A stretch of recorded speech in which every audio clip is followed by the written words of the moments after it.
What's happening, party people from the fifth dimension? This is your homeboy Angelo out here in the beautiful naturescape. Woo!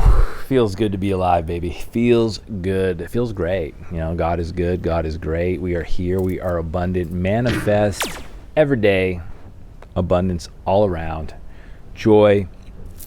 Here we are. Planet Earth. Heaven on earth right now. Today's topic is very important. This is one that you don't want to miss out on. You may have heard this before, but you need to hear this again in case you haven't gotten it into your brain.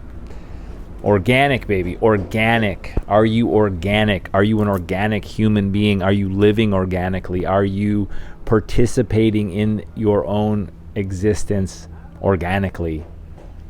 I'm talking about not being fed frankenfoods, fake foods, artificial foods, not being associated with people who are into drowning out their souls in things that do not serve. That can be us at times, but we have to be conscious.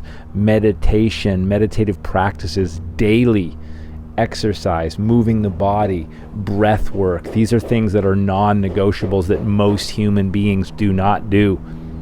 We are not average people. If you're tuning into this, you are not an average person. You are on a healing journey. If you've seen any of my videos before, you are on an ascension journey. And with ascension comes ascension symptoms. Tiredness, fatigue, frustration, anger, all different kinds of things come up. Sadness. All these things come up when you are on an ascension journey. It's not easy. With growth comes pain. Just like when you're building a muscle, there's going to be a little tear in the fiber of the muscle for it to grow back stronger. There's going to be little stresses, or maybe great stresses in your life that are going to bring it back to a higher level. So that's true of everything.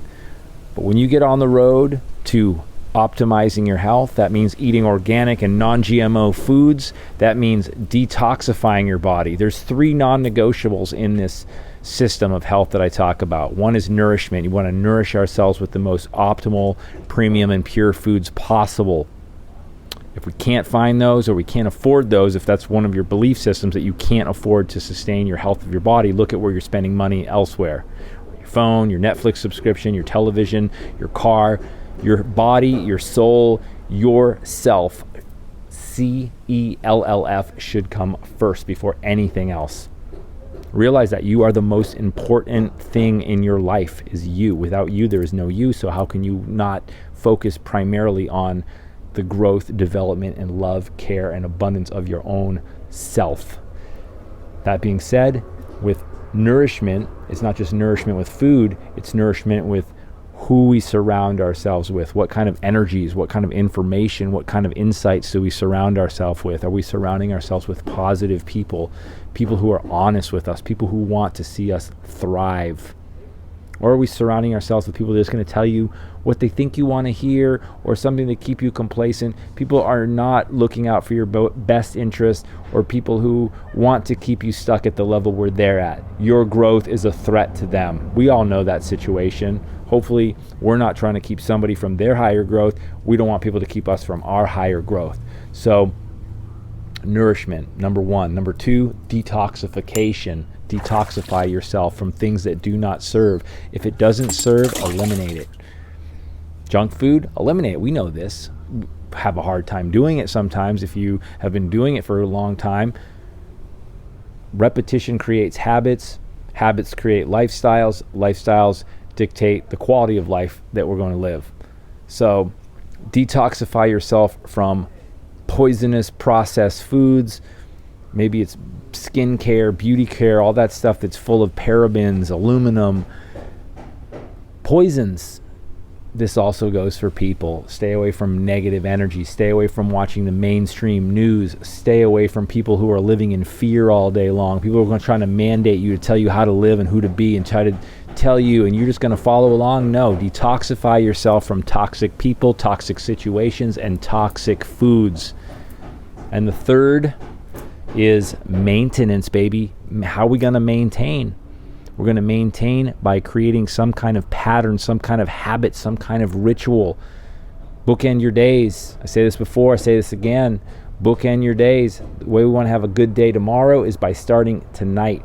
Get yourself ready for the day you want to have tomorrow. Write down your intentions, manifest that shit. When you put pen to paper, you're 44% more likely to accomplish your goals. Even if you never read it, just write it down, get it out of your head.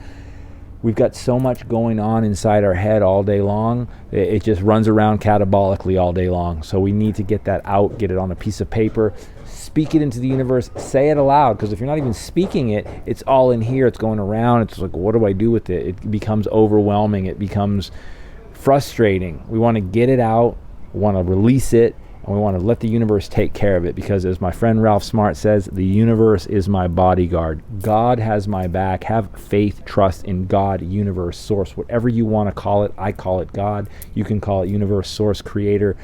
Have trust and faith in a positive power higher than you. You know when something isn't aligned with your true purpose, when you've got a clear gut, when you're eating healthy organic foods, when you're surrounding yourself in positive situations continually, then your radar is going to be much more adept and much more sensitive to, okay, this is poison, okay, this is good for me, this doesn't align with me, this does align with me. You'll have a better true north of where you're heading, where you're going, what you're doing, where you've been. Learn from the past. The past is not a place of residence, y'all. Don't live in the past. The past is not a place of residence. The past is a place of reference. It's great that that happened. It's great that these bad things happen. The blessing is in the lesson. If you don't learn and you keep repeating that mistake over and over again, right? What is that? Einstein said the definition of insanity is doing the same thing over and over again and expecting different results. So are you doing the same thing over and over again and be like, I'm a victim, I don't know what I could do different. You do know what you could do different, but you don't want to put in the hard work, the pain, the labor, the suffering to get yourself to the next level. So have enough love and respect for yourself to nourish your body, nourish your environment, nourish yourself with people around you and situations and food around you that's going to make you stronger, improve you on every level. Detoxify yourself from things that do not serve you, whether that's poisonous food, which we see in 99% in our grocery stores as poison. It's frankenfood, it's genetically modified, it's not good for you. It's full of sugars and binders, acidic ingredients. We don't need that. And maintain, baby. Maintain every day. Stay on the path. I don't care if you get knocked down. Have this mentality like, I'm not going to quit, ever. Because quitters never win and winners never quit. These are idioms, axioms, euphemisms, colloquialisms that ring true. And that's why we hear them so often. Winners never quit, quitters never win. So stay on the path. You are a winner. That's it, y'all. Much love for you, much abundance, much light, and we'll see you next time. Peace. I love y'all.